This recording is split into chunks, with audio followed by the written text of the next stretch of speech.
Hello everyone. SYBCom SEM for Taxation 2.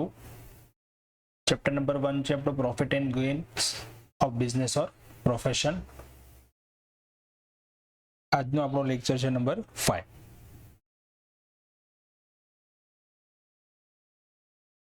આ ચેપ્ટરમાં આપણે business ઓર પ્રોફેશનના પ્રોફિટની calculation એટલે કે બિઝનેસનો પ્રોફિટ કેટલો ટેક્સેબલ છે કે પ્રોફેશનનો કેટલો ટેક્સેબલ છે એ ડિસાઇડ કરવા માટે ઇન્કમ ટેક્સના રૂલ્સ પ્રમાણે એની કેલ્ક્યુલેશન કઈ રીતે કરવામાં આવે છે, કઈ રીતે ઇન્કમ ટેક્સના રૂલ્સ લાગુ પડે છે એના વિશે આપણે જોયું છે. એમાં પહેલો પાર્ટ હતો આપણો business profit.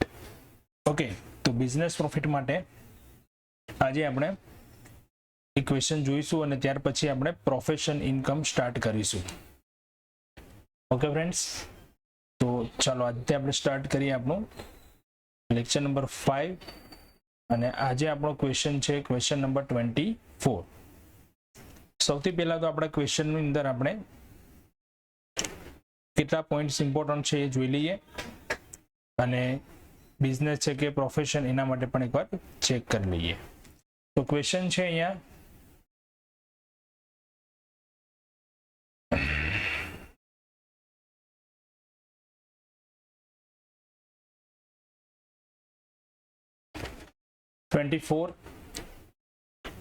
Following is the profit and loss account. Following is the profit and loss account of Mr. Singh for the year ending 31st March 2020. Profit and loss account આપેલું છે એટલે એ પણ હશે આપણો બિઝનેસ, કોઈ profit profession નથી.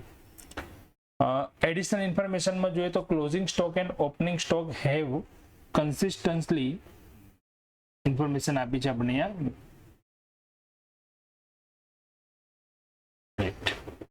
Okay, closing stock and opening stock have consistently been valued at 10% below cost price.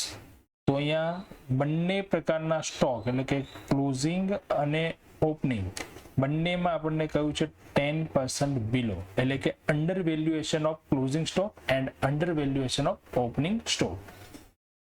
તો હવે આને એડ કરીશું કે લેસ કરશું, તો એના માટે અંડર વેલ્યુએશન કર્યું છે કે ઓવર વેલ્યુએશન કર્યું છે મતલબ એ આપણે P&L માં લખેલું નથી. તો ક્લોઝિંગ સ્ટોકનો આપણે વિચારીએ તો ક્લોઝિંગ સ્ટોક આપણું કઈ સાઈડ આવે છે? Credit side.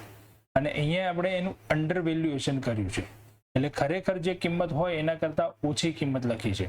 તો આ જે ઇન્કમ સાઈડ આપણી ગણાશે, આપણે ટેક્સેશનના પર્પઝથી ક્રેડિટ સાઈડ જે પણ છે બધું શું ગણીશું? Income side. તો ઇન્કમ ઓછી ગણેલી છે મતલબ ઇન્કમ નોટ રેકોર્ડેડ એટલે under valuation of closing stock. તો આપણે છેલ્લું હેડિંગ આપણા ફોર્મેટનું જે છે add taxable business income not recorded એના અંદર એડ કરશું. સેમ એ જ વસ્તુ આપણે અહીંયા ઓપનિંગ સ્ટોક માટે પણ છે. ઓપનિંગ સ્ટોકની વેલ્યુ પણ ફ્રેન્ડ્સ ઓછી ગણેલી છે, લેસ કરેલી છે. તો ઓપનિંગ સ્ટોક એટલે આપણો શું છે? આપણો એક્સપેન્સ છે. ડેબિટ સાઈડ મતલબ એક્સપેન્સ. આપણે અહીંયા ટેક્સના પર્પઝથી એક્સપેન્સ અને ઇન્કમ સમજીશું, બાકી એકાઉન્ટ્સ માટે તો ઓપનિંગ સ્ટોક એ સ્ટોક, ક્લોઝિંગ સ્ટોક પણ એ સ્ટોક જ છે, કોઈ ઇન્કમ કે એક્સપેન્સ નથી. બટ આપણે અહીંયા કેલ્ક્યુલેશન માટે એવું સમજવાનું છે કે ડેબિટ સાઈડ છે તો એક્સપેન્સ અને ક્રેડિટ સાઈડ છે તો ઇન્કમ. ઓકે, તો હવે અહીંયા ઓપનિંગ સ્ટોક માઇનસ લેસ કરેલો છે મતલબ એટલો એક્સપેન્સ આપણે ઓછો લખેલો છે તો એક્સપેન્સ નોટ રેકોર્ડેડમાં આપણે એને પાછું માઇનસ કરી દઈશું. તો ફર્સ્ટ પોઈન્ટ જે છે એ આપણો અહીંયા ઓપનિંગ સ્ટોક અને ક્લોઝિંગ સ્ટોકના વેલ્યુએશન માટેનો છે. નંબર 2 છે depreciation on assets as per income tax is 1,17,200. તો depreciation as per income tax એટલે એડમિસિબલ ડેપ્રિસિએશન આટલો છે, જ્યારે અહીંયા આપણને ડેબિટ સાઈડ ક્યાં ડેપ્રિસિએશન આપેલો છે? યસ, અહીંયા આપે છે આપણને પોઈન્ટ નંબર 2 અહીંયા ટીક કરી દઈશું. હવે અહીંયા આપણે લખેલું છે 1,18,000 અને 1,17,000 આપણને મળે છે. તો ડિફરન્સ જે છે એ આપણો એડમિસિબલ અથવા ઇનએડમિસિબલ આપણે એ વખતે જોઈશું. નંબર 3 છે અમાઉન્ટ ઓફ સેલ. સેલ્સની અંદર અહીંયા સેલ્સ, આ જે સેલ્સ છે એમાં આપણને સૂચના આપી છે નંબર 3. ડિટેલ્સ આપણે એ વખતે સમજીશું. પોઈન્ટ અહીંયા આપણે ખાલી લખી લીધો. પોઈન્ટ નંબર 3 સેલ્સ માટે કંઈ આપેલો છે. નંબર 4 છે હાઉસહોલ્ડ એક્સપેન્સ. હાઉસહોલ્ડ એક્સપેન્સ તો ડેબિટ સાઈડ આપેલો છે હાઉસહોલ્ડ એક્સપેન્સ, ત્યાં બી લખી દઈશું. પોઈન્ટ નંબર 4 ઇફેક્ટ કરશે અહીંયા. ઓકે 4 પોઈન્ટ છે. લાસ્ટમાં પણ એ સૂચના આપી છે you are required to calculate taxable income from business or profession for mister Singh for the assessment year 2020-21 2020-21 માટે આપણે અહીંયા કેલ્ક્યુલેશન કરવાની છે, રાઈટ. તો ચાલો પોઈન્ટ્સ આપણે જોઈ લીધા છે.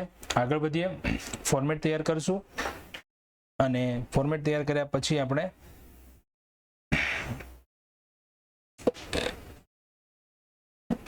જે તે જરૂરી હશે એ કેલ્ક્યુલેશન કરી અને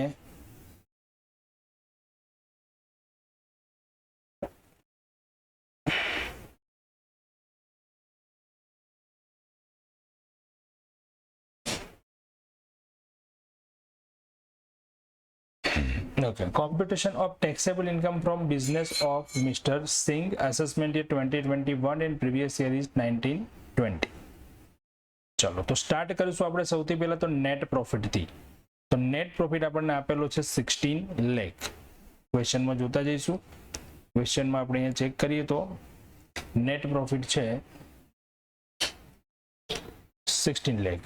ઓકે, હવે જમા બાજુ ક્રેડિટ સાઇડ થી આપણે સ્ટાર્ટ કરીએ તો ક્રેડિટ સાઇડ પહેલું છે સેલ, બીજું છે closing stock, share dividend and sundry income. તો હવે અહીંયા ચેક કરીએ ચલો કઈ કઈ ઇન્કમ આપણે પહેલા હેડિંગમાંથી બાદ કરીશું. તો સૌથી પહેલા સેલ્સ માટે એક પોઈન્ટ અહીંયા આપણને આપેલો છે. Amount of sale included sum of 41,250 representing the value of goods withdrawn for personal purpose, personal use, which costing 27,850 and its market value 45,240.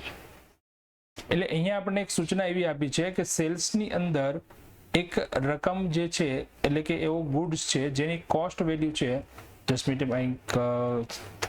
Change colour, cost છે એની 41,250, સોરી કોસ્ટ નહીં પણ આ સેલની અંદર આટલી આ સેલની આ વેલ્યુ છે 41,250. જે માલસામાનની વેચાણ કિંમત આટલી છે સેલ્સ વેલ્યુ, એની કોસ્ટ જે છે એ કોસ્ટ આપી છે આપણને અહીંયા, કોસ્ટ છે 850. તો બાકીનો જે પાર્ટ હશે એ શું ગણાઈ જશે એનો પ્રોફિટ. તો 41,250 41,250 નો ગુડ્સ છે જેની સેલ વેલ્યુ છે, જે આપણે શું કર્યું છે પર્સનલ યુઝ માટે લીધો છે, બરાબર, પર્સનલ પર્પઝ માટે આ યુઝ કરેલું છે અને એની કોસ્ટ હતી 27,850. તો એ આપણે સેલ્સમાં એડ કરેલી છે. ખરેખર આ જે સેલ છે આપણે કોઈ બહારની પાર્ટીને કરી નથી, એટલે એના અંદર આ જે પ્રોફિટનો પાર્ટ આવશે આ બંનેનો આપણે ડિફરન્સ કાઢીશું. એ પ્રોફિટ જે છે એ આપણે અહીંયા રોંગ લખેલો છે, પ્રોફિટની આપણે ઇફેક્ટ આપવી પડશે ખાલી, કારણ કે ગુડ્સ તો જે ગયો એ ગયો છે 27,850 નો ગુડ્સ તો ગયો છે એ તો લખવાનો જ છે, બટ એમાં જે પ્રોફિટ આપણે રોંગ લખી લીધો છે, સેલ્સમાં લખી લીધું છે, તેનો પ્રોફિટ જે છે એ આપણે અહીંયા બીજા હેડિંગમાં માઇનસ કરી દઈશું. ક્લોઝિંગ સ્ટોક છે એ આપણે ઓલરેડી માઇનસ કરેલો છે, જે પ્લસ કરવાનો છે છેલ્લા હેડિંગમાં કરશું. શેર ડિવિડન્ડ એ પણ અધર ઇન્કમ છે એટલે એ પણ માઇનસ કરી દઈશું. તો સેલ્સનો જે પ્રોફિટ રહેલો છે એ અને બાકીનું જે છે એ આપણે અહીંયા ડિવિડન્ડની એક અસર આપણે હેડિંગમાં આપવી પડશે. ચલો તો સ્ટેટમેન્ટમાં આવી જઈએ. સ્ટેટમેન્ટમાં સ્ટાર્ટ કરીએ. Profit in goods taken for personal use 13,400 અને શેર ડિવિડન્ડ 88,000. બરાબર છે. આ 13,400 આપણું કઈ રીતે આવે છે તો એના માટે મેં તમને હમણાં જ સમજાવ્યું કે જે સેલ્સ વેલ્યુ હતી, જે ગુડ્સ આપણે લઈ ગયા છે પર્સનલ યુઝ માટે, એની સેલ્સ વેલ્યુ હતી 41,250 અને એની કોસ્ટ વેલ્યુ હતી 27,850. આ બંને વચ્ચેનો ડિફરન્સ એટલે એ પ્રોફિટ આપણે અહીંથી બાદ કરીશું અને શેર ડિવિડન્ડ એ આપણે બાદ કરી દઈશું. એટલે ટોટલ થઈ ગયા 1,01,400 અને 14,98,600 આપણો પ્રોફિટ બાકી રહે છે. એના પછીનું હેડિંગ આવી જાય છે એડ ઇનએડમિસિબલ એક્સપેન્સ. તો ઇનએડમિસિબલ એક્સપેન્સ માટે આપણે ડેબિટ સાઇડ ચેક કરશું. ડેબિટ સાઇડ થી જોઈએ તો સૌથી પહેલા ઓપનિંગ સ્ટોક ઓછો લખેલો છે જે આપણે એડ કરવાનો છે, પણ એ ઇનએડમિસિબલ તરીકે નહીં, એડમિસિબલ છે અને નથી લખેલું એટલે આપણે થર્ડ હેડિંગમાં કરશું. પરચેસ બિઝનેસ માટે છે, સેલરી બિઝનેસનો ખર્ચ છે, રેન્ટ એન્ડ ટેક્સ રેન્ટ એ પણ બિઝનેસનો ખર્ચ છે, આ બધા જ બિઝનેસના ખર્ચાઓ છે. હાઉસહોલ્ડ એક્સપેન્સ કમિશન પણ બિઝનેસનો ખર્ચ છે, એડમિસિબલ છે. હાઉસહોલ્ડ એક્સપેન્સમાં નંબર 4 કયું છે, household expense include 20,000 towards public provident fund. હવે આ પોઈન્ટ બરાબર સમજો. ઘણી વખત એવી ઇન્ફોર્મેશન પણ આપી હશે કન્ફ્યુઝન કરવા માટે ખાલી. હાઉસહોલ્ડ એક્સપેન્સ એટલે શું થયું? પર્સનલ. હાઉસહોલ્ડ એક્સપેન્સ એટલે કયો ખર્ચ થયો? પર્સનલ. અને contribution to public provident fund એ પણ શું થયું? પર્સનલ. તો પર્સનલ એક્સપેન્સ જ છે, એના અંદર પણ એક પર્સનલ અહીંયા આપણને 20,000 ઇન્ક્લુડ થયેલા છે એવી સૂચના આપી છે, તો એ કોઈ મેટર કરતી નથી. ટોટલી આપણને હાઉસહોલ્ડ એક્સપેન્સ 6 લાખ છે, તો ઇનએડમિસિબલ જ છે. હવે એમાં કન્ટ્રીબ્યુશન ટુ પ્રોવિડન્ટ ફંડ એ પણ ઇનએડમિસિબલ છે, એટલે ટોટલ ઇનએડમિસિબલ એક્સપેન્સ ઉપર છે. એમાં અંદર જે સૂચના આપી એ પણ એક ઇનએડમિસિબલ એક્સપેન્સ જ છે, તો પછી એ ટોટલ 6 લાખ ઇનએડમિસિબલ થઈ જાય છે. રાઈટ? એની કોઈ મતલબ ઇન્ફોર્મેશન જે આપી છે જસ્ટ આપણા માટે સૂચના છે, એની કોઈ અસર થતી નથી. હાઉસહોલ્ડ એક્સપેન્સ થઈ જશે 6 લાખ. ચાલો ત્યારબાદ ક્વેશ્ચનમાં જોઈએ તો ઇન્કમ ટેક્સ એ પણ પર્સનલ એક્સપેન્સ છે, એ પણ અહીંયા ઇનએડમિસિબલ થઈ જશે. એડવર્ટાઇઝમેન્ટ, પોસ્ટેજ, બરાબર છે, આ બધા બિઝનેસના ખર્ચાઓ છે, તો ઇનએડમિસિબલ કયો થયો? ઇન્કમ ટેક્સ થયો. ઇન્ટરેસ્ટ ઓન કેપિટલ પણ ઇનએડમિસિબલ. રિઝર્વ ફોર બેડ ડેબ્ટ્સ પણ ઇનએડમિસિબલ. અને ડેપ્રિસિએશનમાં ચેક કરીએ આપણે તો ડેપ્રિસિએશનની અંદર 1,17,200 છે અને અહીંયા ટોટલ છે 1,18,000. એટલે આપણે વધારે લખેલો છે તો વધારે જે 800 છે એ આપણો ઇનએડમિસિબલ થઈ જશે. Is it clear? બાકીના બધા પોઈન્ટ્સ પણ આપણે આવી ગયા. ચલો સ્ટેટમેન્ટ કમ્પ્લીટ કરીએ, ફાઇન્ડ કરીએ કેટલો પ્રોફિટ આવે છે taxable. Income tax, interest on capital, reserve for bad debts and depreciation. તો 8,16,300 આપણે પ્લસ કરીશું અહીંયા, તો 23,14,900 આવશે. એના પછીનું એક હેડિંગ આવશે આપણું admissible expense but not recorded. Admissible એટલે કે બિઝનેસનો ખર્ચ છે અને આપણે રેકોર્ડ નથી કરેલા એવી કોઈ વિગત. રાઈટ? તો એવો ખર્ચ હતો આપણો ઓપનિંગ સ્ટોક. તો ઓપનિંગ સ્ટોકની વાત કરીએ આપણે, તો ઓપનિંગ સ્ટોક 10% લેસ હતો, 10% બિલો હતો. બરાબર છે? જે ખર્ચ હતો એના કરતા 10% ઓછો છે. તો કેટલો ખર્ચ આવશે અહીંયા? Under valuation of opening stock. Opening સ્ટોકની અમાઉન્ટ હતી 90,000. એટલે સપોઝ આપણે અહીંયા કેલ્ક્યુલેશન અગાઉ મેં તમને કરાવેલી છે, પણ ડાયરેક્ટ જો કરવી તો પણ આપણે સીધી કરી શકીએ. ફરી વખત એક તમને અહીંયા કેલ્ક્યુલેશન સમજાવી દઉં છું. સપોઝ આપણે માની લઈએ કે ઓપનિંગ સ્ટોક જે છે એની કોસ્ટ વેલ્યુ છે 100 અને આપણે એને લેસ બતાવીએ છીએ 10%, તો 10% લેસ થઈ જાય તો અહીંયા વધશે 90. આ 90 જે છે એની આપણે એક્ઝેક્ટ ઓછી કરેલી વેલ્યુ બતાવી છે. તો અહીંયા અંડર વેલ્યુએશન થયું છે કેટલું? 10.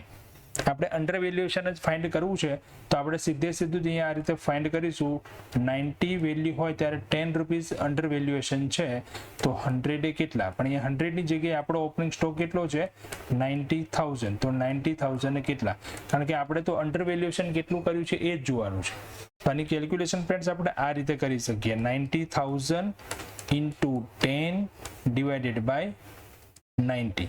તો અહીંયા હું એ જ કેલ્ક્યુલેશન કરીશ. જો તો જસ્ટ આપણે અહીંયા કેલ્ક્યુલેશન આવી લખી લેવાની છે, અહીંયા કોઈ ધારણા કરવાની કે એવી કોઈ વસ્તુ બતાવવાની જરૂર નથી. 90,000 સ્ટોક છે અને અંડર વેલ્યુએશન 10% કર્યું છે તો અહીંયા આવશે 10 ડિવાઇડેડ બાય 90. અંડર વેલ્યુએશન છે એટલે 100 માંથી 10 માઇનસ કરી દઈશું. ઓવર વેલ્યુએશન હોત તો 110 આવત અહીંયા. બરાબર છે? તો 10,000 વેલ્યુ મળશે. જે પ્લસ કરીશું એટલે 23,400,900. આગળ વધી હવે તો છેલ્લું હેડિંગ આવશે આપણું taxable business income but not recorded. 20,000 અહીંયા આવી જશે under valuation of closing stock. તો ક્લોઝિંગ સ્ટોકમાં પણ સેમ વસ્તુ, ક્લોઝિંગ સ્ટોક 1,80,000 હતો ને, તો આપણે અહીંયા કેલ્ક્યુલેશન કરી દઈશું. અંડર વેલ્યુએશન છે એટલે 1,80,000 into 10 divided by 90. Under valuation તો 100 માંથી માઇનસ કરવાના, ઓવર વેલ્યુએશન 100 માંથી પ્લસ કરવાના, જેટલા પર્સન્ટેજ એટલા વડે મલ્ટીપ્લાઇડ કરવા.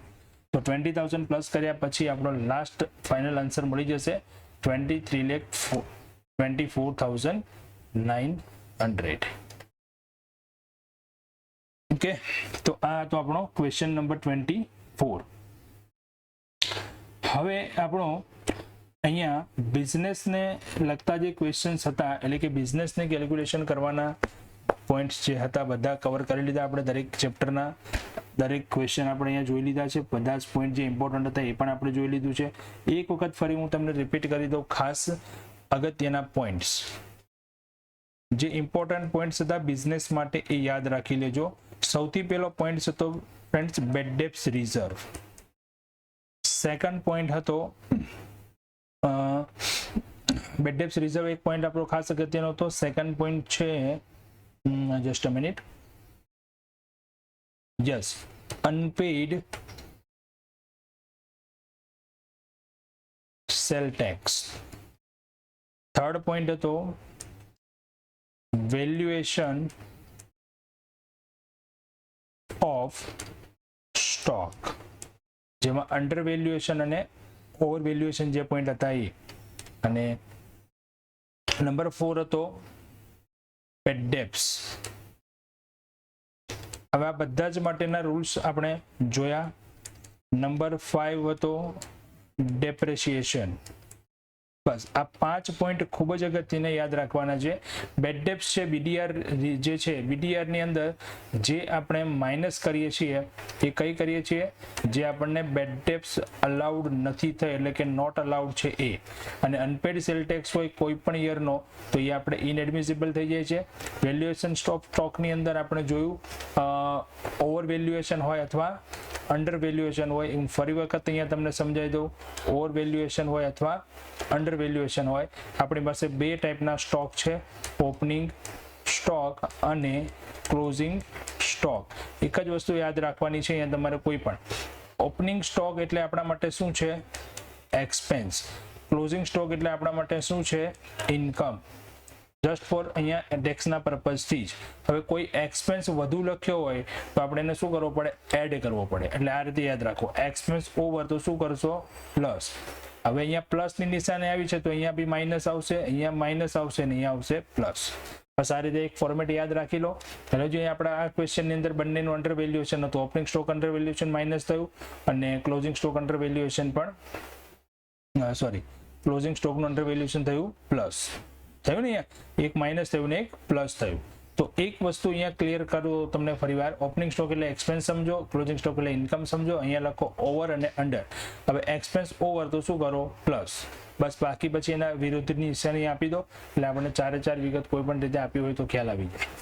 બેડ ડેપ્સ, બેડ ડેપ્સમાં જે પણ ડેટર્સના અકાઉન્ટ ક્લોઝ નથી કર્યા એ આપણને અલાઉડ થતી નથી. ડેપ્રેશિએશન માટે આપણે યાદ રાખવાનું હતું કે લેસ ધેન 180 ડેઝ કોઈ પણ એસેટ જો યુઝ કરી હોય લેસ ધેન 180 ડેઝ તો આપણે એનો રેટ જે છે ડેપ્રેશિએશન રેટ એ શું થઈ જશે 50%. એટલે કે 10% ડેપ્રેશિએશન ગણતા હશું તો 10ની જગ્યાએ કેટલો ગણીશું, 5. અને મોર ધેન 180 હોય તો પછી એમાં પૂરેપૂરો રેટ જે આવતો હોય એ, એટલે કે 100% રેટથી ડેપ્રેશિએશન કાઉન્ટ થશે. આટલા પોઈન્ટ્સ ખાસ અગત્યના આપણે બિઝનેસ માટેના જોયા. હવે આપણો નેક્સ્ટ પોઈન્ટ જે છે એ છે પ્રોફેશનલ ઇન્કમ. તો આપણે નેક્સ્ટ લેક્ચરમાંથી સ્ટાર્ટ કરીશું પ્રોફેશનલ ઇન્કમ કઈ રીતે ગણવામાં આવશે અને એની મેથડ શું છે એ. બરાબર છે, ત્યાં સુધી હવે તમારે ખાસ ઇમ્પોર્ટન્ટ વાત, હવે આપણે સુધીર પ્રકાશનની જે ટેક્સેશન 2ની જે બુક છે બરાબર, એસેસમેન્ટ યર 2021ની, એના અંદરથી આ જે ક્વેશ્ચન નંબર હું તમને અહીંયા આપું છું તમારે હોમવર્કમાં કરવાના છે. ક્વેશ્ચન નંબર છે 27, 28, 31, 34 અને એક છે 15. આ બધા જ બિઝનેસને લગતા ઇન્કમ છે અને આમાં કોઈ પણ જાતની તમને ક્યાંય કોઈ ક્વેરી હોય કે કંઈ પ્રોબ્લેમ હોય તો તમે મને કોન્ટેક્ટ કરી શકો છો. બરાબર છે, એની ટાઈમ. મારો કોન્ટેક્ટ નંબર છે અહીંયા સ્ક્રીન પર. કોલ દ્વારા, વોટ્સએપ દ્વારા તમે ક્વેરી સોલ્યુશન મેળવી શકો છો. ઠીક છે ફ્રેન્ડ્સ? ઓકે, તો મળીએ નેક્સ્ટ લેક્ચરમાં નવી મેથડ સાથે. ત્યાં સુધી એની પ્રેક્ટિસ કરો અને આટલા ક્વેશ્ચન પહેલા સોલ્વ કરી લો. ઓકે, ચલો, thank you and have a good day.